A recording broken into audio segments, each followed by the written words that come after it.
जी मैं हूँ डीके शर्मा। सभी को सुप्रभात, नमस्कार। पिछले टॉपिक में मैं पढ़ा था चार्ज और मास में क्या डिफरेंस है, बेसिक डिफरेंस आपको बताया था। आज मैं पढ़ाऊंगा आपको कूलॉम्स लॉ, जो बहुत ही मशहूर लॉ है इस क्लास 12 के फिजिक्स का, इलेक्ट्रोस्टैटिक्स का। तो कूलॉम्स लॉ क्या कहता है, इसके बारे में हम लोग समझेंगे। ध्यान से देखिएगा, सबको समझ में आ जाएगा। कूलॉम्स लॉ, देखिए कूलॉम एक साइंटिस्ट का नाम है। उन्होंने जो है इलेक्ट्रिक चार्ज के संबंध में एक लॉ दिया है, उसके नाम से जो है जिसे हम कूलॉम्स लॉ बोलते हैं। तो क्या है कूलॉम्स लॉ, पहले हम समझेंगे। देखिए कूलॉम्स लॉ, पहले कूलॉम जो है कहना क्या चाहता है। देखिए चार्ज जो है बहुत तरह के होते हैं, पहले समझिए। जैसे मान लीजिए कोई एक छोटा पार्टिकल है, जैसे इलेक्ट्रॉन है, इलेक्ट्रॉन पर चार्ज है। बहुत छोटा पार्टिकल है, इलेक्ट्रॉन है, प्रोटॉन है, या बहुत छोटा साइज का कोई बॉडी है, मान लो पार्टिकल है, तो इस पर अगर चार्ज है तो इसको बोलेंगे हम पॉइंट चार्ज। क्या बोलेंगे? पॉइंट चार्ज, बिंदु आवेश। क्या बोलते हैं? बिंदु आवेश। इसका नाम है बिंदु आवेश। मतलब उसको देखने से ही लग रहा है कि बिंदु मात्र है, बहुत छोटा है, ठीक है ना, तो ये बिंदु आवेश बोलेंगे। अगर यही चार्ज, जैसे मान लीजिए आपका माथा का ये बाल है, समझ लीजिए ये माथा का बाल है और बाल तो लंबा होता ही है, तो इस पर अगर आवेश है, चाहे वो पॉजिटिव चार्ज हो या निगेटिव चार्ज हो, अगर ये जो है चार्ज है, इसको बोला जाएगा लीनियर चार्ज। देखो लीनियर चार्ज याद रखिएगा, लीनियर चार्ज मतलब रेखीय आवेश। This is the point charge, ये हो गया आपका पॉइंट चार्ज मतलब बिंदु आवेश, ये हो गया बिंदु आवेश, लीनियर चार्ज। अगर उसी तरह से जो है एक पृष्ठ है, मान लीजिए जैसे आपका जो कॉपी है या किताब है, उसका जो पेज है, तो पेज किस तरह से होता है? इस तरह से होता है।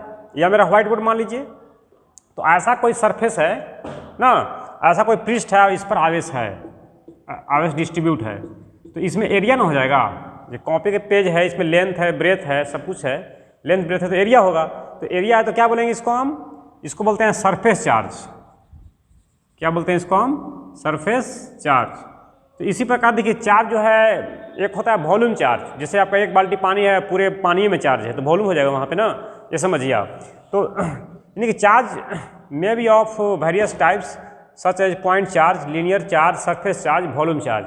तो Coulomb's law only valid for, only states for point charge, not valid for linear charge, surface charge, volume charge. मतलब हम क्या कर रहे हैं, समझ में आया कि कूलॉम का नियम जो है बिंदु आवेश के लिए ही लागू होता है। इसी आवेश के लिए ही उन्होंने कहा है। कौन कहा है? कूलॉम ने कहा है। अगर ऐसा बॉडी पे चार्ज है तो वहाँ पे कूलॉम का नियम वैलिड नहीं है, ठीक है। ऐसा बॉडी पे चार्ज है तो वहाँ पे कूलॉम का नियम वैलिड नहीं है, ठीक है। अगर कोई वॉल्यूम चार्ज है तो वहाँ भी कूलॉम का नियम वैलिड नहीं होता है। तो Coulomb's law is only applicable for point charges, ठीक है। पहले हम कूलॉम्स लॉ का कंसेप्ट बता रहे हैं, ठीक है ना, अभी हम लॉ नहीं बता रहे हैं, कंसेप्ट बता रहे हैं। तो Coulomb's law is only valid for point charges, पहला पॉइंट, ठीक है। पहला पॉइंट मैंने क्या बताया?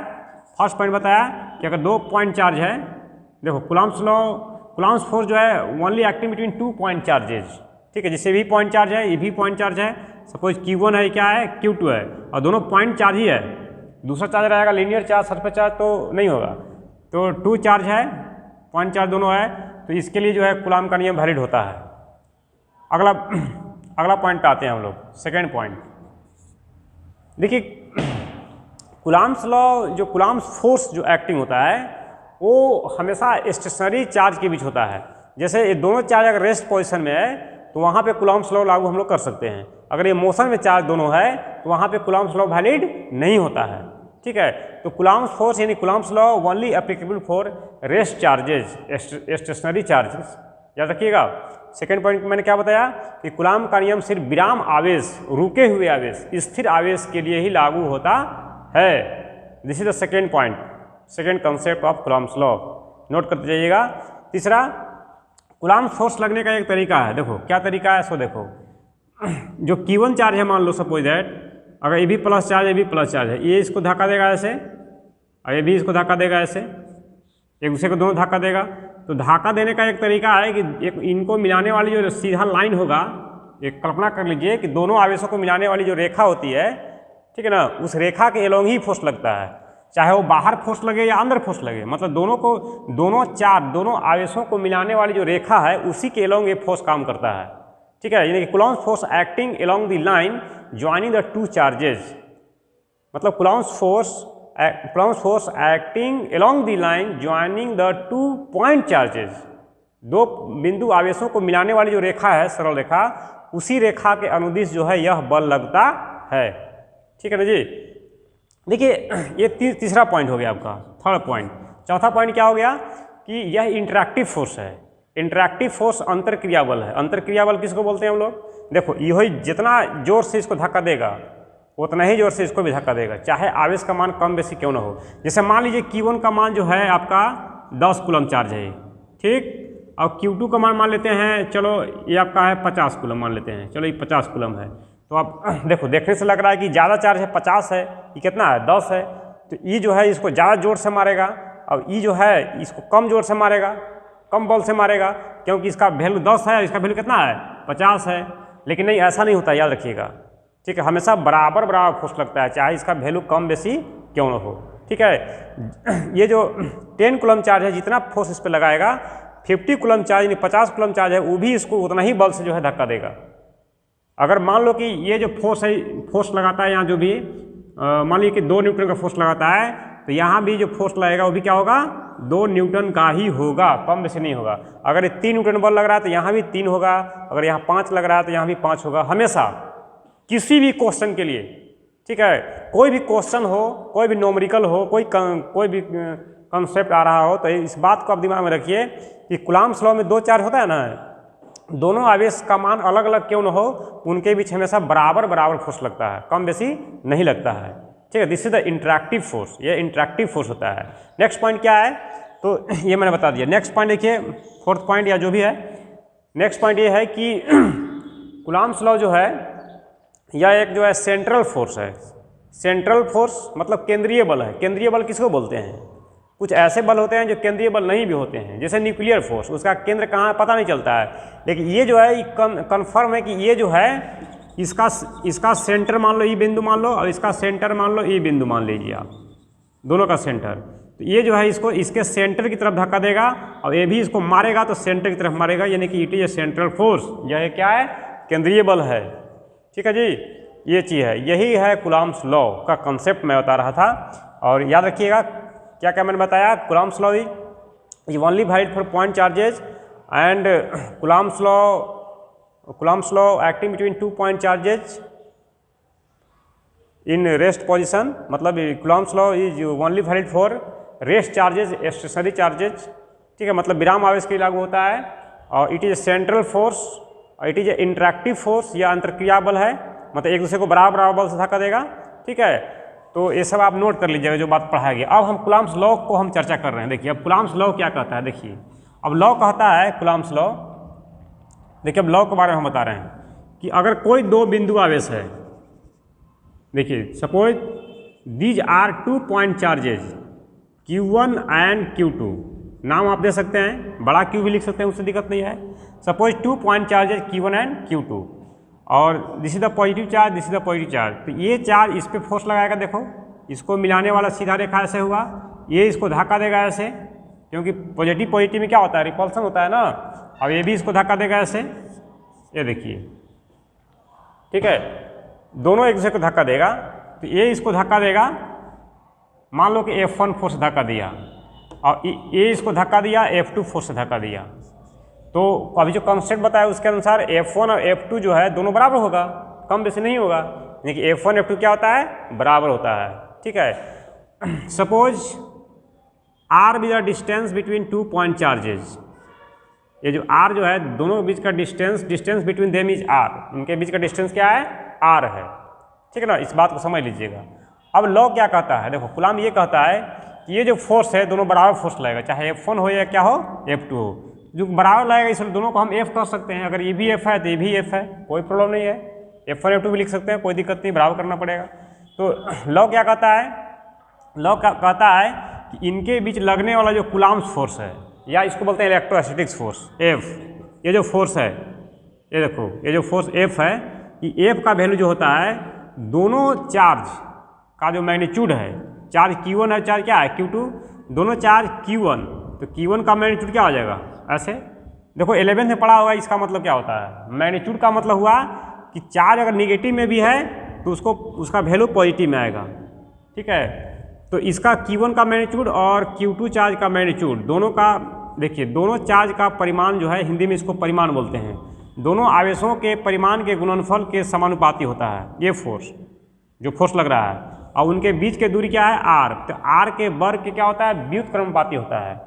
द कूलम्ब्स फोर्स या electrostatic force acting between 2 point charges is directly proportional to the product of magnitude of 2 charges, product of magnitude of 2 charges and inversely proportional to the square of the distance between them. मतलब इसके बीच के दूरी के जो वर्ग है, square of the distance, मतलब डिस्टेंस का स्क्वायर, देखो कि देखो एक बात समझ लो, जो ऊपर में लिखा हुआ है उसको बोलते हैं डायरेक्टली प्रोपोर्शनल, और जो नीचे लिखा हुआ है उसको बोलते हैं inversely proportional.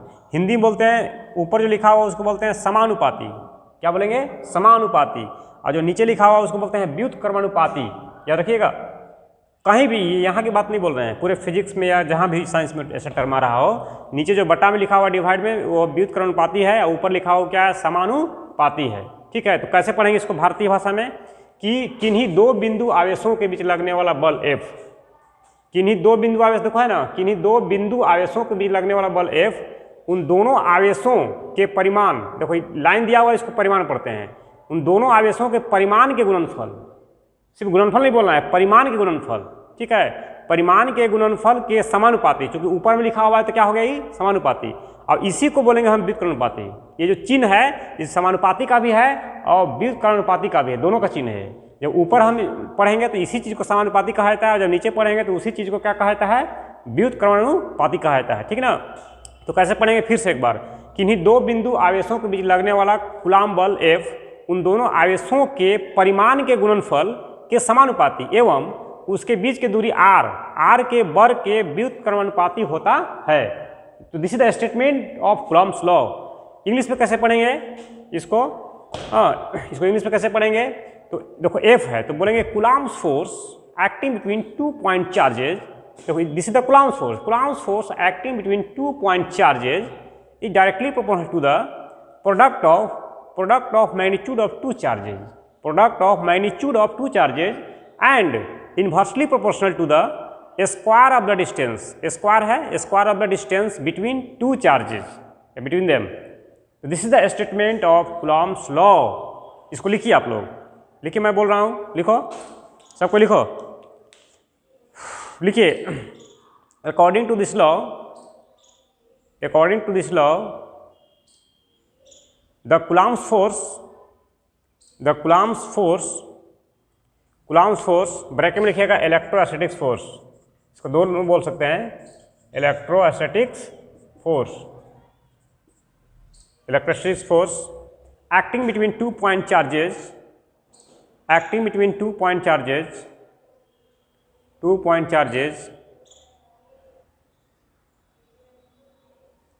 is directly proportional to the product of magnitude of 2 point charges and inversely proportional to the square of the distance between them, लिखो हिंदी में, इस नियम के अनुसार किन्हीं दो बिंदु आवेशों के बीच लगने वाला कूलम्ब बल या स्थिर विद्युत बल, फिर से, इस नियम के अनुसार किन्हीं दो बिंदु आवेशों के बीच लगने वाला कूलम्ब बल अथवा स्थिर विद्युत बल उन दोनों आवेशों के परिमाण के गुणनफल के समानुपाती एवं उनके बीच के दूरी के वर्ग के व्युत्क्रमानुपाती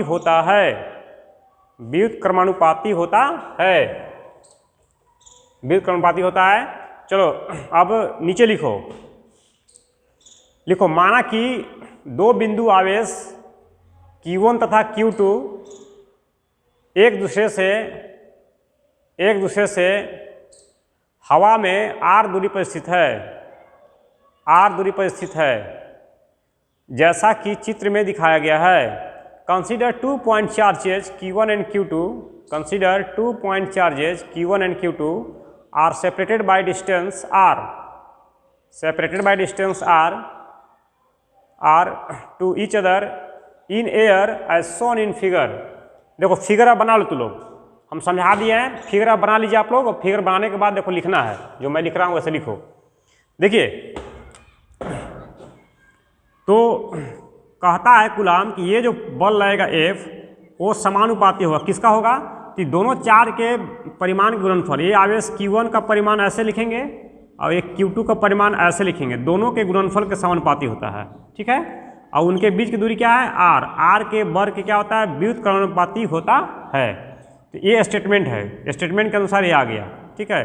अब इनको हटाइएगा, ये समानुपाती हटाइएगा तो एक कांस्टेंट आएगा जिसको हम क्या बोलते हैं k बोलते हैं ना, इनके बदला में हटाइए तो एक कांस्टेंट क्या आएगा k आएगा, और Q1 का परिमाण Q1 होगा और Q2 का भी परिमाण क्या होगा Q2 होगा बटा r स्क्वायर। तो ये एक फार्मूला निकल के आ रहा है, इसको मान लेते हैं इक्वेशन फर्स्ट। देखिए आप लोग को एक चीज़ में कन्फ्यूजन हो रहा होगा कि परिमाण क्या होता है। जैसे देखो अगर चार्ज का वैल्यू है -Q तो इसका परिमाण देखो लिखेंगे ऐसे, तो इसका परिमाण हो जाएगा +Q। ऐसा बात, अगर चार्ज का वैल्यू कहीं दिया हुआ है -5 कूलम तो इसका परिमाण लिखेंगे ऐसे, तो हो जाएगा -5 कूलम, यानी कि ऐसे मोड में लिखेंगे और इसका परिमाण हो जाएगा +5 कूलम। ऐसा बात, मतलब हम कहना क्या चाह रहे हैं कि अगर क्वेश्चन में आप न्यूमेरिकल कहीं बना रहे हैं और आवेश का मान माइनस में दिया हुआ है, ठीक है, तो इस फॉर्मूला जब लागू कर रहे हैं तो यहाँ पे माइनस में दिया हुआ है क्वेश्चन में, लेकिन यहाँ लेना है प्लस में, ठीक है ना जी। क्वेश्चन में माइनस में दिया हुआ है Q1 चाहे Q2 का वैल्यू, लेकिन लेना कैसे है प्लस में, माइनस नहीं लेना है।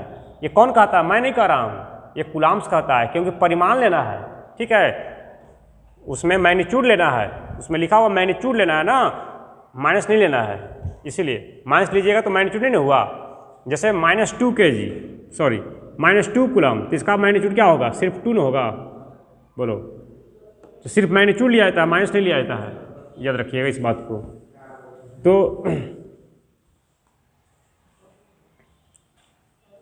आगे देखिए, अगर क्या है कि कांस्टेंट या कूलम्स कांस्टेंट है, इसको समझना जरूरी है। कांस्टेंट किसको बोलते हैं, नियतांक, एक नियतांक है। तो देखिए ये नियतांक का मान निकालने के लिए जो है कुछ लेटर का प्रयोग किया जाता है। कूलम्स ने एक एक्सपेरिमेंटली वैल्यू निकाला था, तो कूलम्स कांस्टेंट की किसको माना था, तो एक्चुअली 1/4 पाई एप्सिलॉन देखो लिखा हुआ है। तो आप बगल वाला क्लास में बैठ जाओ ना, कोई दिक्कत नहीं, बैठ जाओ।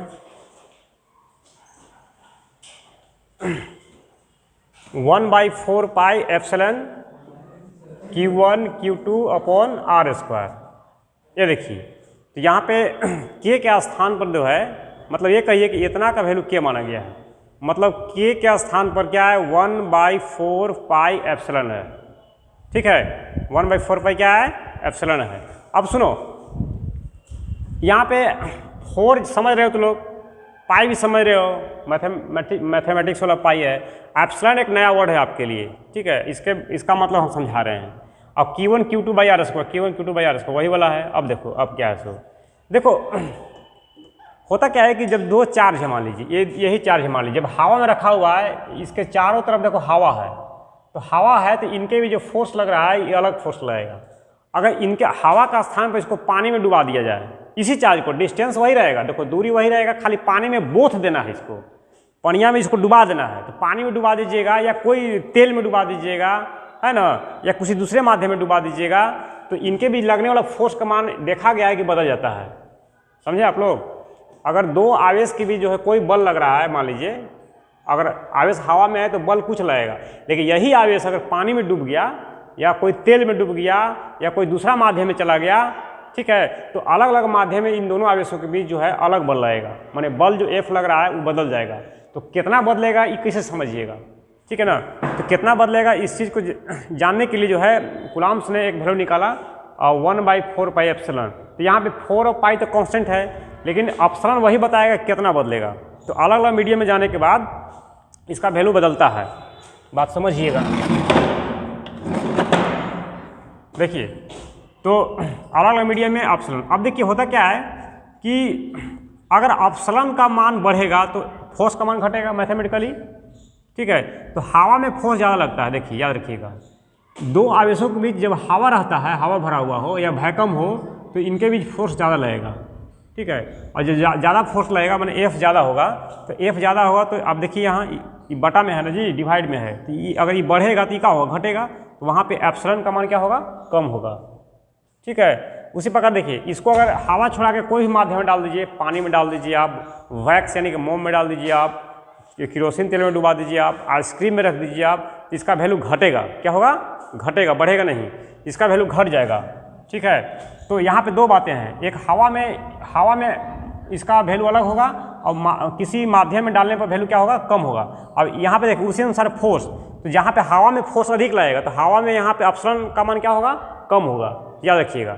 अब देखिए यहाँ पे क्या होता है कि अपसरण अगर नोट लिखा हुआ है तो इसका मतलब ये हवा की बात कर रहा है या निर्वात की बात कर रहा है, वैक्यूम की बात कर रहा है, देखो 0 लिखा हुआ है, इसका मतलब ये होता है, इसको पढ़ते हैं एप्सिलॉन नोट, क्या पढ़ते हैं, एप्सिलॉन नोट।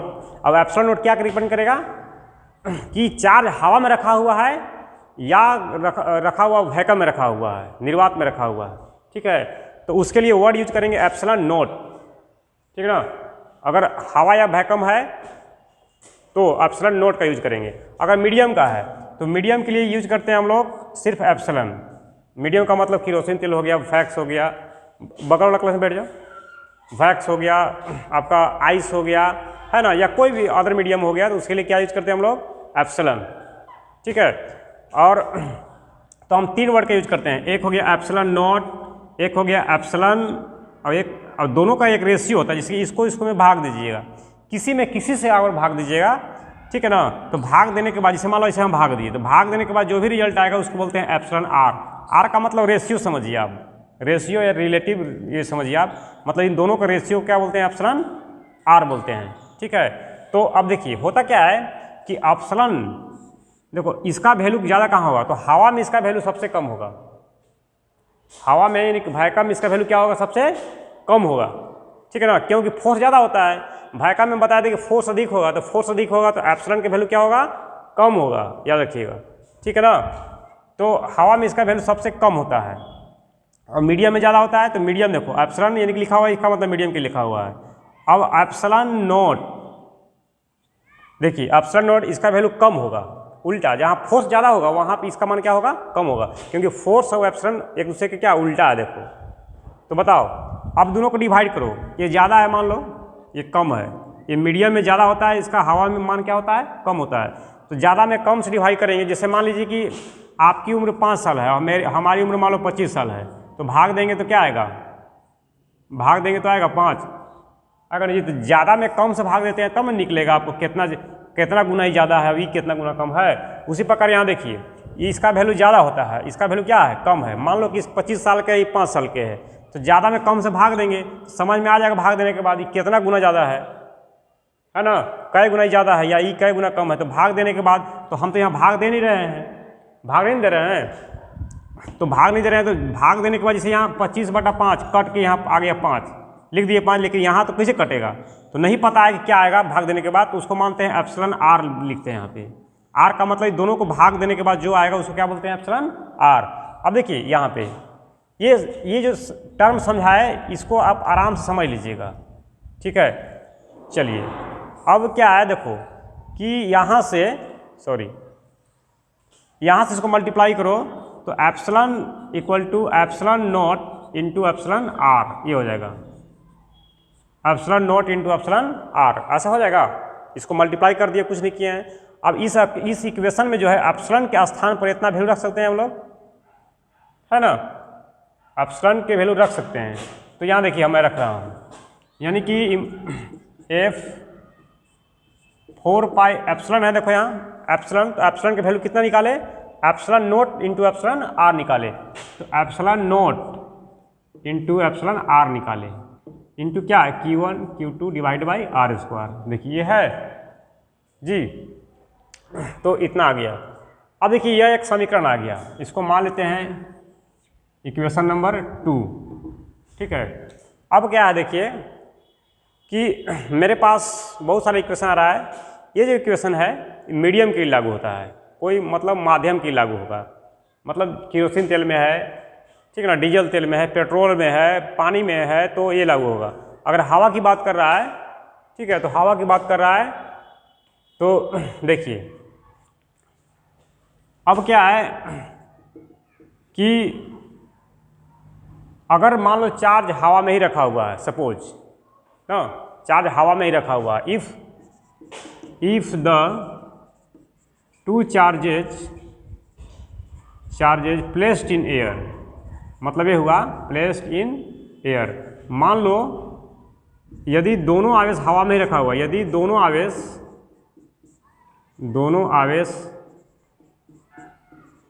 हवा में हो तो हवा में रहेगा, बताओ।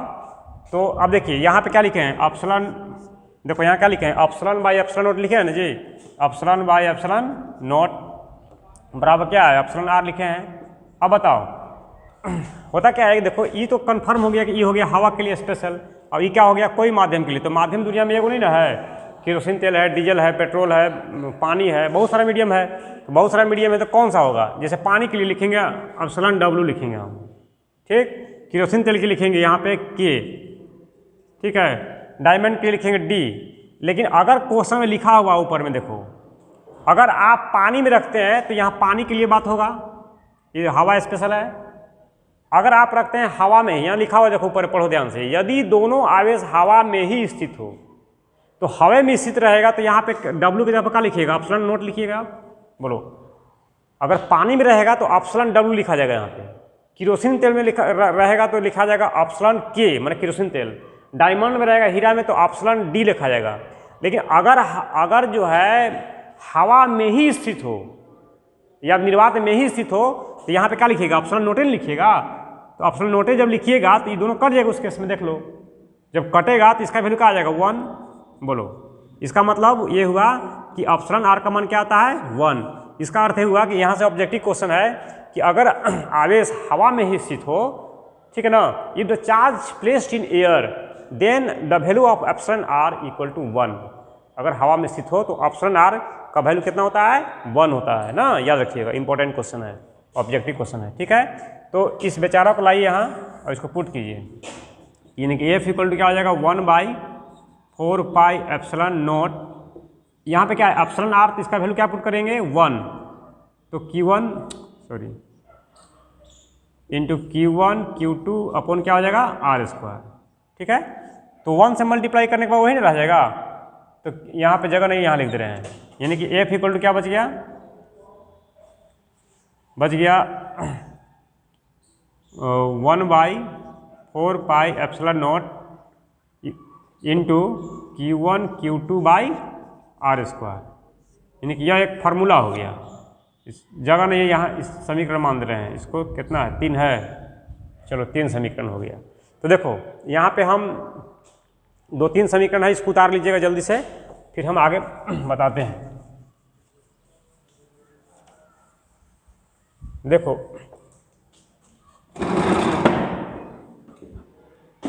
तो अगर मान लो 1/4 pi epsilon naught into epsilon r आया इंटू Q1 Q2 बटा R² आया, ठीक है। ये समीकरण का यूज कहाँ करेंगे, इसका यूज करेंगे फॉर मीडियम के लिए। मीडियम मतलब माध्यम के लिए, माध्यम कोई भी माध्यम हो सकता है, माध्यम के लिए। चलो ए बराबर लास्ट में जो आया 1/4 पाई एप्सिलॉन नॉट आया, ठीक है, इंटू Q1 Q2 बटा R² आया। इसका यूज कहाँ करेंगे, इसका यूज करेंगे हम for air only, for air और वैक्यूम, ठीक है, मतलब हवा के लिए यूज करेंगे, हवा या निर्वात के लिए, ठीक है ना। देखो एक ही समीकरण है, इसको टेक्निक से याद करो, आपका यही ना है, ए बराबर क्या है, 1/4 pi epsilon naught into epsilon r Q1 Q2 upon R²। देखिए हवा रहेगा, क्वेश्चन में अगर हवा कह रहा है तो इसको हटा दो, ये लागू होगा। अब हवा नहीं कहेगा, बाकी कोई मीडियम कहेगा तो यहाँ पे लगा दो ऑप्शन आर, यही याद रखना है। ह से हवा, ह से हटा देना है, ठीक है। अगर हवा है क्वेश्चन में, क्वेश्चन न्यूमेरिकल में बोलता है ह से हवा, तो ह से हटा दो, और कहता है कोई माध्यम, तो कोई माध्यम मतलब कोई भी माध्यम, तेल, केरोसिन तेल, कड़वा तेल, कुछ कहेगा यहाँ पर लगा दो। हवा रहेगा तो हटा देंगे और माध्यम रहेगा तो लगा देंगे। इस कंसेप्ट से जो है, इस टेक्निक से आप याद करो इसको, ठीक ना। चलिए, तो यहाँ तक हो गया। अब देखिए इसके बाद आप लोग को जो भी बता रहे थे इसका नाम क्या है, इसको मैं नाम बता देता हूँ। देखिए मैं 3 वर्ड का यूज़ किया जो आपके लिए नया है। क्या क्या यूज़ किया? मैं यूज़ किया एप्सिलॉन, एप्सिलॉन नॉट और एप्सिलॉन आर।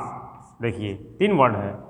ये माध्यम के लिए होता है, ये हवा या निर्वात के लिए होता है, और ये क्या होता है, दोनों का रेशियो यानी कि रिलेटिव होता है। ठीक है, इसका नाम क्या है? इसको बोलते हैं परमिटिविटी। कोई भी हो इसको बोलते हैं परमिटिविटी, अंग्रेजी में परमिटिविटी। ये भी परमिटिविटी है, ये भी परमिटिविटी है। इसको हिंदी में बोलते हैं विद्युतशीलता। क्या बोलते हैं इसको? विद्युतशीलता। इसका नाम है विद्युतशीलता, परमिटिविटी। ठीक है, मतलब 2 चार्ज के बीच जो फोर्स लग रहा है, दूसरा मीडियम जब दोनों चार्ज जाएगा तो उसके बीच कितना अलाउ है, परमिट है, मतलब इजाज़त है फोर्स लगने का। ठीक है ना। जैसे 2 चार्ज है मान लो, तो 2 चार्ज के बीच जो फोर्स लग रहा है, तो हवा में कुछ लग रहा है, पानी में इसको बोल दीजिएगा तो फोर्स बदल जाएगा ना। तो कितना परमिट कर सकता है, पास कर सकता है उस मीडियम में। परमिट करना मतलब पास करना। ठीक है, तो लाइन्स ऑफ फोर्स कितना पास कर सकता है, इसी चीज़ को बोलता है, इसी चीज़ को ही बताता है, इसलिए इसका नाम है permittivity. This is called permittivity. ठीक है, विद्युतशीलता मतलब उस माध्यम में विद्युत कितना गतिशील है, दैट इज कॉल्ड विद्युतशीलता, परमिटिविटी। तो this is the permittivity, this is also permittivity, this is also permittivity. ठीक है, लेकिन तीनों का नाम अलग अलग होगा। यहाँ पे है, इसको बोलेंगे permittivity for medium, permittivity for medium, याद रखिएगा। और इसको बोलते हैं एब्सोल्यूट, एब्सोल्यूट परमिटिविटी। इसको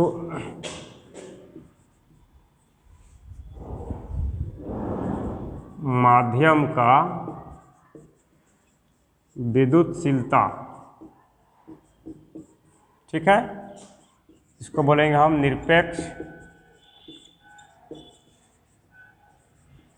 विद्युतशीलता, लिखा हुआ है।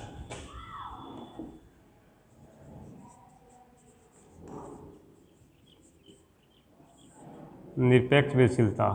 ठीक है,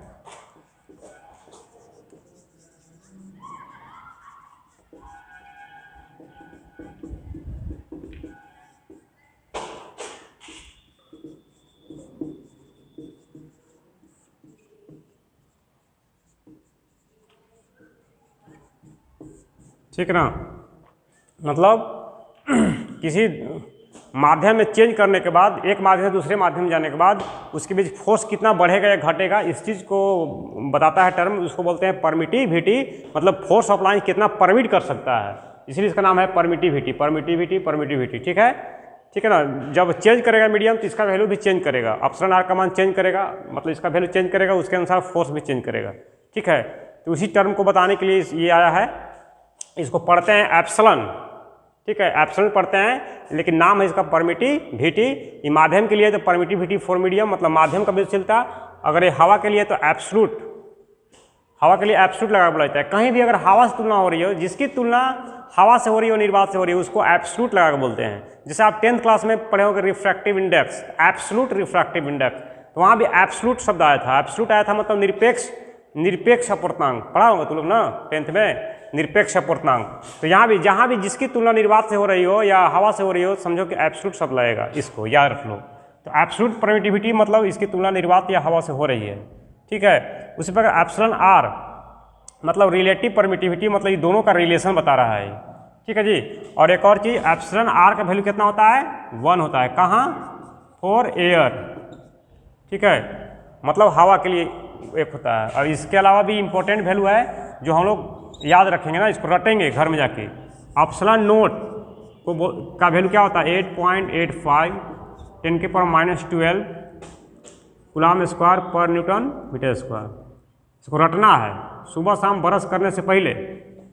ठीक है जी, सुबह ब्रश करने के पहले जो है इसको रटो कि इसका वैल्यू इतना होता है। एग्जाम में पूछता है, ऑब्जेक्टिव क्वेश्चन है ना, 1 नंबर का क्वेश्चन है। इसका यूनिट क्या होता है पूछेगा कि परमिटिविटी का यूनिट क्या होता है। देखो ये यूनिट है। अगर एग्जाम में यूनिट पूछता है, मात्रक पूछता है, तो ये याद करना और उसका वैल्यू याद करना, जरूर कंफर्म आता है, ठीक है ना। बोर्ड एग्जाम के लिए हम बता रहे हैं, चलो कंपटीशन के लिए नहीं। अब से देखिए तो ये हो गया। अब के का वैल्यू देखो, कुलाम्स कांस्टेंट जो के था, के का वैल्यू कितना होता है 9 × 10⁹, ठीक है ना। इतना इसका उल्टा होता है, देखो कूलाम स्क्वायर पर न्यूटन स्क्वायर इसका यूनिट है, देख लो। इसको उल्टा लिखो, पहले न्यूटन मीटर स्क्वायर लिखो और कूलाम स्क्वायर को नीचे कर दो। अगर ये याद है तो ये भी याद हो जाएगा, बस उलट देना है। अगर इसका मात्रक याद है तो इसका मात्रक याद नहीं होगा, ये दोनों सेम है, खाली उल्टा है, देख लो इसका उल्टा ही लिखा हुआ है ना। एगो याद करो, दोनों याद हो जाएगा। एग्जाम पूछता है, वैल्यू याद करना है। चलो और क्या है, एप्सिलॉन आर का वैल्यू कितना होता है 1, ठीक है ना। और किसके लिए, तो हवा के लिए, एयर के लिए, ठीक है। तो ये सब याद करिएगा, न्यूमेरिकल बनाने में काम देगा, ठीक है। दैट्स ऑल, फिर हम नेक्स्ट वीडियो में मिलेंगे नेक्स्ट कॉन्सेप्ट के साथ, ठीक है, ठीक है। That's all.